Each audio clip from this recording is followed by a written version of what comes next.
संख्या पद्धति क्या है? ऐसी पद्धति जिसमें विभिन्न प्रकार के संख्याओं एवं उनके मध्य संबंधों और नियमों का क्रमबद्ध अध्ययन करते हैं, तो उसे हम संख्या पद्धति कहते हैं। इसमें बेसिक जो आपको जानना है कि अंक किसे कहते हैं, अंक क्या है। तो किसी भी संख्या को व्यक्त करने के लिए हम 10 संकेत को प्रयोग करते हैं। जैसे 10 संकेत कौन कौन से हैं? तो 0, 1, 2, 3, 4, 5, 6, 7, 8, 9 का प्रयोग करते हैं और इन 10 संकेतों को ही हम क्या कहते हैं? अंक कहते हैं। ठीक है, जिसमें 1, 2, 3, 4, 5, 6, 7, 8, 9 को जो है हम सार्थक अंक कहते हैं और 0 को असार्थक अंक कहते हैं। संख्यांक क्या है? तो संख्या को व्यक्त करने वाले अंकों के समूह को संख्यांक कहते हैं, यानी संख्या के जो समूह को व्यक्त करता हो। जैसे एक एग्जाम्पल देखिए, 3, 0, 7, 5, 1, 0, 1, 2, 4 लिखा हुआ है। इसको हम एक समूह मानेंगे। इसको पढ़ेंगे कैसे, उसको देखिए, समझिए। इसको पढ़ते हैं इकाई, इसको सेकंड वाले को दहाई, सैकड़ा, हजार, 10,000, लाख, 10 लाख, करोड़, 10 करोड़, यानी ये हो गया 30 करोड़, 75 लाख, 10,124। तो इस तरह से हम किसी भी संख्या को व्यक्त करेंगे उसके समूहों, संख्या के समूहों के द्वारा। ठीक है, तो क्लियर है।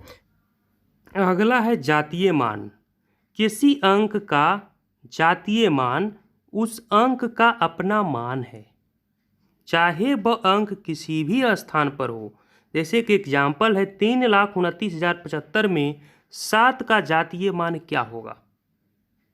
तो जातीय मान का परिभाषा बताता है कि जातीय मान उस अंक का अपना मान है। तो ये 7 है, तो 7, इस संख्या में 7 का अपना मान 7 है, ये चलते आंसर भी हो जाएगा 7। इसी संख्या में पूछूंगा कि आप बताइए 9 का जातीय मान क्या है? तो 9 अंक का जो इस संख्या में मान है, अपना मान है, वो 9 है, तो 9 ही उसका क्या हो जाएगा? जातीय मान हो जाएगा। संख्या कितना बड़ा है इससे कोई फर्क नहीं पड़ता।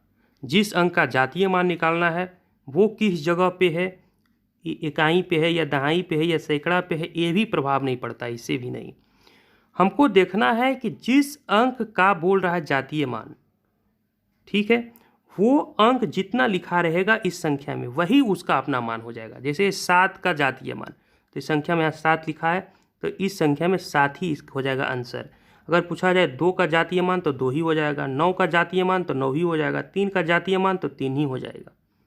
क्लियर। एक कंसेप्ट और इसमें आप देख सकते हैं, ये जो कंसेप्ट ये हम बता रहा हूँ कि जो बोलेंगे सो लिखेंगे। यानी अगर हम बोल रहे हैं 7 का जातीय मान निकालना, तो इसका आंसर भी 7 हो जाएगा। अगर किसी संख्या में बोल रहे हैं कि 9 का जातीय मान निकालिए, तो उसका आंसर भी 9 ही हो जाएगा। अगर किसी संख्या में बोल रहे हैं कि 3 का जातीय मान निकालिए, तो उसका आंसर 3 ही हो जाएगा। तो एक बेसिक कंसेप्ट है जो आप समझ गए होंगे। नेक्स्ट आपको बताएंगे स्थानीय मान। स्थानीय मान किसी संख्या में किसी अंक का वह मान जो उसके स्थान की स्थिति के अनुसार बदलता है। जैसे देखिए, ये आपका हो गया 42,356 और इसमें किसी भी अंक का अगर स्थानीय मान पूछ देता है तो आप कैसे बताएंगे? जैसे इसमें सबसे पहले अगर पूछ देगा कि 42,356 में 6 का स्थानीय मान बताएं, तो बारी बारी सबका हम पहले 6 का निकालेंगे, पहले फिर 5 का, 3 का, 2 का, 4 का, ऐसे सीख लेंगे सभी का स्थानीय मान निकालना। और फिर अब किसी का भी अगर एग्जाम में पूछे तो इस तरह से आप उसको फाइंड कर सकते हैं, बता सकते हैं। जैसे 6 का पूछा तो हमने क्या किया यहाँ पर स्थानीय मान निकालने के लिए कि 6 लिख दिए और गुणे कर दिए, 1 से उसको गुना कर दिए, क्योंकि यहाँ पे इकाई स्थान है, ये दहाई है, ठीक है, ये सैकड़ा है, ये हजार है, ये 10,000 है। तो यहाँ पर इकाई अंक पे है, आप इसे देखिए 6 जो यहाँ पे है इकाई अंक पे है, इकाई अंक पे है, इसीलिए हम यहाँ 6 में 1 का गुना कर दिए तो आपका 6 इसका आ गया स्थानीय मान। उसी तरह यहाँ पे दहाई पे है 5, तो 5 गुने दहाई यानी 10 से गुना कर दिए तो आ गया आपका 50। उसी तरह तीसरा स्थान पे है यानी सैकड़ा होता है, तो यहाँ पर 3 में से 100 का गुना कर दिए तो आ गया 300। उसी तरह ये चौथा स्थान पे है, ये 1000 आता है, सैकड़ा 1000, तो यहाँ पे 2 गुने 1000 कर दिए तो आपका 2000 आ गया। थर्ड आपको यहाँ पर देखिए 4 का अगर स्थानीय मान पूछता है तो 4 गुने कर देंगे 10,000, क्योंकि ये 10,000 पे आता है, इकाई दहाई सैकड़ा हज़ार 10,000, तो ये 10,000 पे 4 आए, ये चलते 10,000 से गुना कर दिए, तो 10,000 में 4 का गुना कर देंगे तो आ जाएगा 40,000। तो इस तरह से आप स्थानीय मान यदि पूछता है, यही कहीं पर किसी प्रश्न में निकालना है तो वहाँ पे आप जो इस तरीक़ा से निकाल सकते हैं। बहुत ही सिंपल है। जिस भी संख्या में जिस भी अंक का आपको बोलेगा स्थानीय मान निकालना, तो आप देखेंगे उसका स्थिति कहाँ पे है, ठीक है, वो इकाई पे है या दहाई पे है या सैकड़ा पे है या 1000 पे है या 10,000 पे है, जिस भी स्थान पे वो रहेगा, ठीक है, उस स्थान पे क्या करेंगे, जैसे ये 4 का देखिए, एक ट्रिक बताता हूँ आपको कि ये जिस भी स्थान पे रहेगा हम सीधे उसका वैल्यू लिख देंगे, जैसे 4 लिख दिए और गुने 1 लिख देंगे, ठीक है, और 4 के बाद जितने भी अंक है उतने जीरो लगा देंगे। जैसे 4 जीरो है तो 4 जीरो हमने लगा दिया, ये आपका आ गया 40,000। तो इस तरीका भी आप समझिए। जैसे 2 का अगर पूछ दिया तो 2 लिख दिए और गुणा इधर लिख देंगे, 2 के इधर कितने 1 लिख दिए और 2 के इधर कितने हैं संख्या, तो 2 के इधर 3 है तो 3 लिख दिए, 3 जीरो लगा देंगे तो ये आ गया 1000, 1000 में 2 के गुणा कर दिए तो आ गया 2000। तो इस तरीका से किसी भी संख्या में किसी अंक का हम स्थानीय मान निकाल लेंगे। अब है संख्याओं के प्रकार। फर्स्ट है आपका प्राकृतिक संख्याएं। प्राकृतिक संख्याएं किसे कहते हैं, तो वे संख्याएं जिनसे वस्तुओं की गणना की जाती है प्राकृतिक संख्याएं कहलाती है। इन्हें n से हम प्रदर्शित करते हैं क्योंकि इसको नेचुरल नंबर कहते हैं इंग्लिश में, और इसका जो पहला लेटर होता है वो n, इसलिए इसको n से हम प्रदर्शित करते हैं। और n इक्वल टू आपका नेचुरल नंबर जो होगा वो होगा 1 2 3 4 5 6 7 8, जितना भी आप गिन सकते हैं आगे गिन लीजिए। ये आपका कहलाएगा प्राकृतिक संख्या है जो 1 से स्टार्ट होगा, ठीक है, तो इसको आप ध्यान रखिए। प्राकृतिक संख्या यानी जो गिनती की संख्या 1 से शुरुआत होता है तो उसे ही हम कहते हैं प्राकृतिक संख्या। 1 से लेकर आप जितना गिन सकते हैं वो आ गया आपका प्राकृतिक संख्या। नेक्स्ट आपका है पूर्ण संख्याएं। जब प्राकृतिक संख्याओं में शून्य को भी सम्मिलित कर लिया जाता है तो उसे पूर्ण संख्याएं कहते हैं। इसे होल नंबर कहते हैं, चलते W से इसे प्रदर्शित करते हैं। जैसे कुंदन एकेडमी को हम K से डिनोट करते हैं, उसका लोगो देखिए, तो उसी तरह से होल नंबर को हम जो है उसका लेटर फर्स्ट है W, ये चलते हम उसको W से सूचित करते हैं यानी प्रदर्शित करते हैं। तो आपका क्या आ जाएगा, सिंपल है। प्राकृतिक संख्या में क्या था 1 2 3 4 5 6 7 8, ठीक है, तो अब क्या है कि इसमें जीरो तो आ नहीं रहा था, तो इसलिए अब जो है जीरो को ही इसमें इंक्लूड कर देंगे। तो जीरो को जब इंक्लूड कर देंगे तो वो हो जाएगा पूर्ण संख्याएं। थर्ड है पूर्णांक संख्याएं। प्राकृतिक संख्याओं में ऋणात्मक संख्या और शून्य को भी सम्मिलित कर लिया जाए तो उसे पूर्णांक संख्या कहते हैं, और इसे आई से प्रदर्शित करते हैं। इसे इंग्लिश में कहते हैं इंटीजर नंबर्स। तो इंटीजर आई है उसका फर्स्ट लेटर, इसलिए इसे आई से प्रदर्शित करते हैं। और इसमें देखिए है क्या, जो प्राकृतिक संख्या था ये आपका प्राकृतिक संख्या रहा, ये आपका अगर जीरो को सम्मिलित कर लेते हैं तो ये पूर्ण संख्या हो गया। और नेगेटिव इसमें तो आ, जैसे -1 -2 -3, तो ये तो आ नहीं रहा था, ये चलते इसको पूर्णांक संख्याएं का अलग बना लिया गया कि इसको भी सम्मिलित कर लो इसमें। तो इसलिए इसमें माइनस आ, जितने भी नेगेटिव नंबर हो गया यानी ऋणात्मक संख्या जितना हो गया और जीरो हो गया, और आपका एक धनात्मक संख्या ऋणात्मक संख्या और जीरो तीनों को सम्मिलित कर लेते हैं तो ऐसी संख्या को कहेंगे पूर्णांक संख्याएं यानी आपका इंटीजर नंबर्स। तो इसको आपको ध्यान रखना है। और क्या है, इंटीजर जो होता है इंटीजर्स नंबर वो 2 प्रकार के होते हैं, यानी पूर्णांक संख्या 2 प्रकार के होते हैं, ठीक है, तो इस पॉइंट को आपको ध्यान रखना है। कौन कौन से होते हैं, तो इसको फर्स्ट होता है घन पूर्णांक, ठीक है, यानी प्राकृतिक संख्याओं को घन पूर्णांक कहते हैं। इसे i+ यानी घन है, ये चलते आई प्लस से प्रदर्शित करते हैं इसको। ठीक है, तो देखिए यहाँ पे जितने भी प्राकृतिक संख्या होता है 1 2 3 4 5 6 7 8 जो पॉजिटिव वाले नंबर हैं उसको कहेंगे घन पूर्णांक, और जो निगेटिव वाले नंबर है वो ऋणात्मक वाले नंबर है उसे हम कहेंगे, जैसे -1 -2 -3 -4 -5, इसे हम कहेंगे ऋणात्मक संख्याओं को हम कहते हैं ऋण पूर्णांक। तो निगेटिव वाला जो नंबर होगा उसको हम कहेंगे कि ये जो नंबर है वो ऋण पूर्णांक है। ठीक है, और तो जीरो क्या है, यहाँ पे तो पूर्णांक पे तो जीरो भी आता है, लेकिन यहाँ पे हम बता रहे हैं घन पूर्णांक ऋण पूर्णांक, तो जीरो जो है नहीं तो घन पूर्णांक में आएगा और नहीं तो ऋण पूर्णांक में आएगा। घन पूर्णांक में पॉजिटिव आ गए और ऋण पूर्णांक में निगेटिव वाले जितने नंबर हैं, माइनस में जितने नंबर होते हैं वो उसे ऋण पूर्णांक में आ जाएंगे। 4th नंबर पे है सम संख्याएं। वे सभी संख्याएं जो 2 से पूर्णतः विभाजित हो जाती है सम संख्याएं कहलाती है। एग्जाम्पल जैसे 2 से विभाजित हो जाएगा 2 4 6 8 10, ये जितने आप देख रहे हैं 2 4 6 10 8, ये सब जितने संख्या हैं ये सब सम संख्याएं, क्योंकि ये 2 से विभाजित हो रहा है, 2 से कट रहा है। ठीक है, और सम संख्या का जो इकाई अंक होता है लास्ट में, जब कोई भी सम संख्या होगा तो उसका लास्ट में ए जरूर होगा, जीरो या तो जीरो होगा या तो 2 होगा या 4 6 8, देख सकते हैं। अगर कोई भी अगर पहचानने के बारी आ जाएगा आपको कि ये सम संख्या है या नहीं, तो एक तरीका ये है कि आप लास्ट में उसके देखें क्या लास्ट में 0 है या 2 है 4 है 6 है 8 है, अगर इसमें से कोई भी है तो वो कौन सा संख्या होगा, सम संख्या होगा। नेक्स्ट है आपका विषम संख्या। विषम संख्या क्या है, तो विषम संख्याएं वे संख्याएं हैं जो 2 से पूर्णतः विभाजित नहीं होती है, यानी कि जो 2 से विभाजित नहीं होगा, जैसे 1 हो गया 3 हो गया 5 हो गया 11 17, ये सब जो है कभी भी विभाजित नहीं होगा 2 से, तो इसे कहेंगे विषम संख्याएं। विषम संख्या का इकाई अंक जो होता है उसका लास्ट का जो अंक होगा, ठीक है, उसे पहले वाला अंक को कहते हैं इकाई। किसी भी संख्या में पहला जो अंक होता है उसे इकाई कहते हैं। तो पहला जब अंक के लास्ट में देखेंगे तो उसका विषम संख्या का 1 होगा या 3 होगा या 5 होगा या 7 होगा या 9 होगा। तो किसी भी संख्या के इकाई स्थान पर अगर ये है 1 3 5 7 9, तो उसे कहेंगे हम वो जो संख्या है वो विषम संख्या है। क्लियर। नेक्स्ट है अभाज्य संख्याएं। वे संख्याएं जो एक और स्वयं के अतिरिक्त किसी अन्य संख्या से पूर्णतः विभाजित न हो अभाज्य संख्याएं कहलाती है। जैसे एग्जाम्पल 2 हो गया 3 हो गया 5 हो गया 7 है 11 है 13 है, ये किसी और संख्या से नहीं कटता, या तो स्वयं से कटेगा या तो 1 से कटेगा।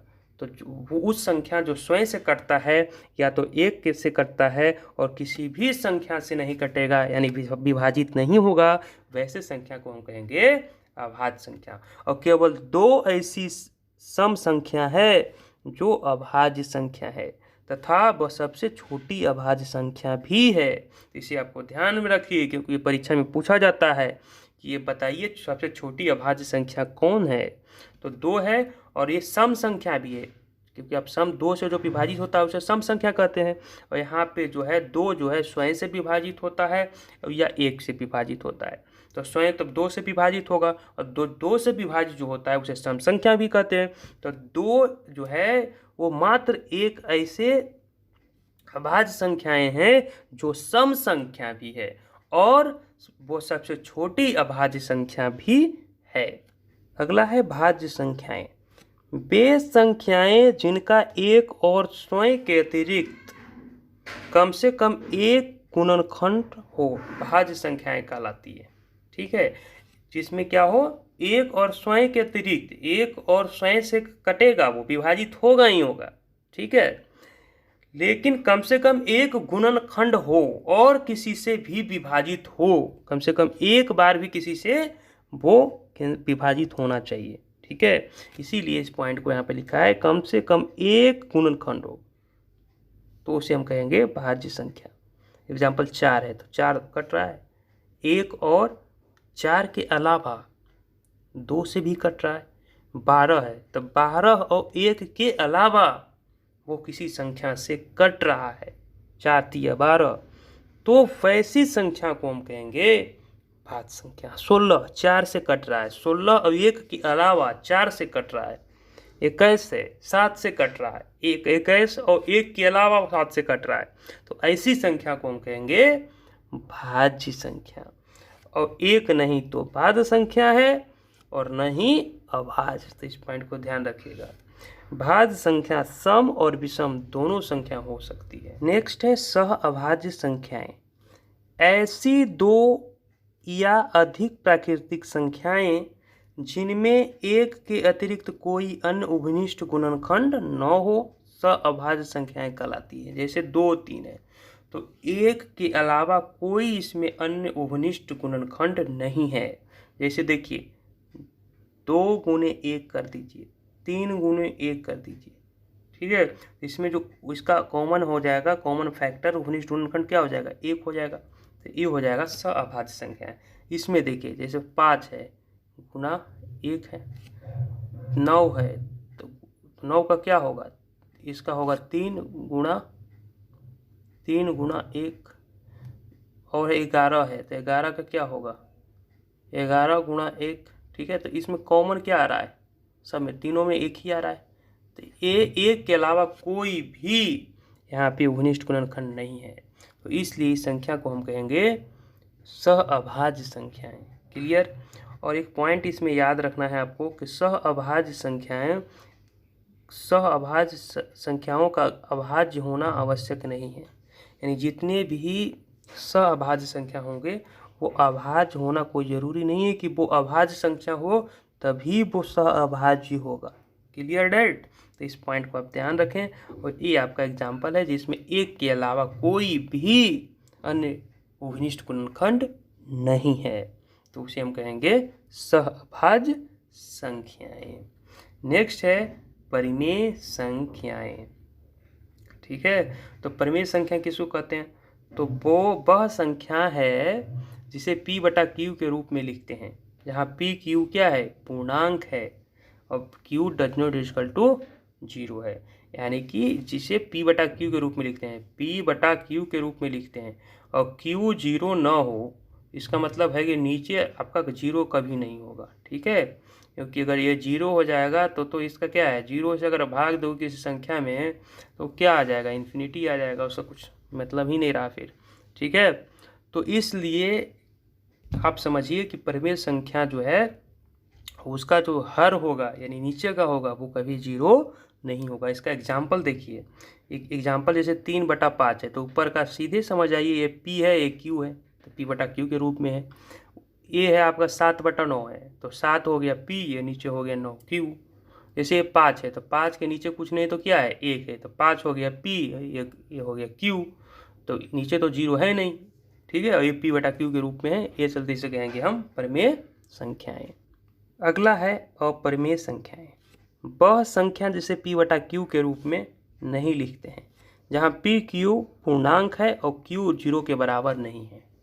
तो इसमें जब p बटा q के रूप में नहीं लिखते हैं तो क्या लिखेंगे, तो ये रूट में होता है, जैसे √2 हो गया, √5 हो गया, √7 हो गया, तो ये जो होगा ये हो जाएगा अपरिमेय संख्याएं। और इस पर ध्यान रखिएगा, पाई भी एक क्या है, एक अपरिमेय संख्या है। तो ये भी कभी कभी परीक्षा में आ जाता है कि पाई क्या है, तो पाई भी एक अपरिमेय संख्या है।